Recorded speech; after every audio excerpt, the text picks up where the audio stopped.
Assalamu alaikum. Welcome back to adnanchaudhary.com. My name is Kurat Naqvi and my course title is Essential Training in XML.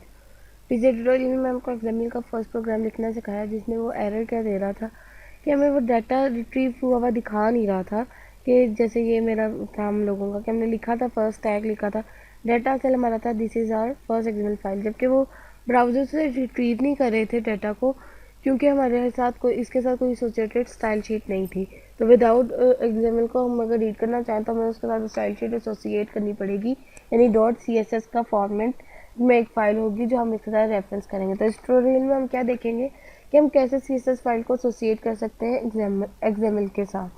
तो अगर मैंने line of code कुछ लिखा है, like अगर first tag है ये है, मैं इसकी CSS फाइल क्रिएट करूँगी जो कि अभी खाली है। अगर मैं इसके आपके सामने कोड शेयर करूँ आपको इस कोड का पता चलेगा। ये तो लिंक है जो मैंने इस शीट का बनाया था, इसको मैं अभी कट कर रही हूँ क्योंकि इसका भी काम नहीं है आपके। फर्स्ट टैग का है, उसमें क्या करिए डिस्प्ले करा रही हूँ ब्लॉक को। फॉन्ट फैमिली उसकी एरियल है, फॉन्ट साइज लार्ज है, रेड है और कलर रेड है। रेड की जगह आप कोई भी ले सकते हैं, मैं ग्रीन ले लूँ, ग्रीन येलो डार्क ग्रीन, मैं डार्क ग्रीन ले लेती हूँ। मैं डार्क ग्रीन कलर नहीं पसंद मुझे तो मैं इसका ब्लू वॉयलेट ले लेती हूँ। अब मैं इसको सेव करती हूँ और एक्सएमएल फाइल को यहाँ सेव करती हूँ। तो मैं इसको रिफ्रेश करती हूँ जाके, तो अभी भी मुझे वही एरर दिखा रहा है, डाटा रिट्रीव हुआ नहीं दिखा रहा, कह रहा है कि कोई स्टाइल शीट नहीं है इसके साथ।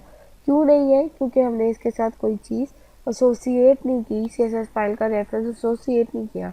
तो अब हमें ज़रूरी है कि हम उसका एसोसिएट करें। अब जो मैंने किया था, यानी मैं आपको पहले ट्यूटोरियल में प्रोसेसिंग इंस्ट्रक्शन के बारे में बता चुकी हूँ। ये माई प्रोसेसिंग इंस्ट्रक्शन है, angle bracket question mark XML style sheet अब मैं एसोसिएट करी हूँ। रेफरेंस में आप वो फाइल देंगे जो आपकी जो जिस पे आपने काम किया है। अब आपकी वो मेरी तो इसी फोल्डर में मौजूद है तो इसलिए मैंने ये पाथ दिया है। आपका जहाँ वो पाथ बनता है वहाँ से उसका लिंक देंगे। अब मैं सेव करूँगी तो अब वो मुझे जो है दिखाएगा। अगर मैं इसको रिफ्रेश करूँ तो वो मुझे डाटा दिखाएगा, यानी this is our first XML file. और अगर मैं अब डिफरेंट ब्राउजर में यानी सिस्टम फाइल्स पे जाके डिफरेंट ब्राउजर्स के साथ ओपन करूँ तो मुझे डिफरेंट फाइल्स के साथ वो दिखाएगा, यानी फायरफॉक्स के साथ किया तो मुझे फायरफॉक्स पे दिखा देगा रन होते हुए।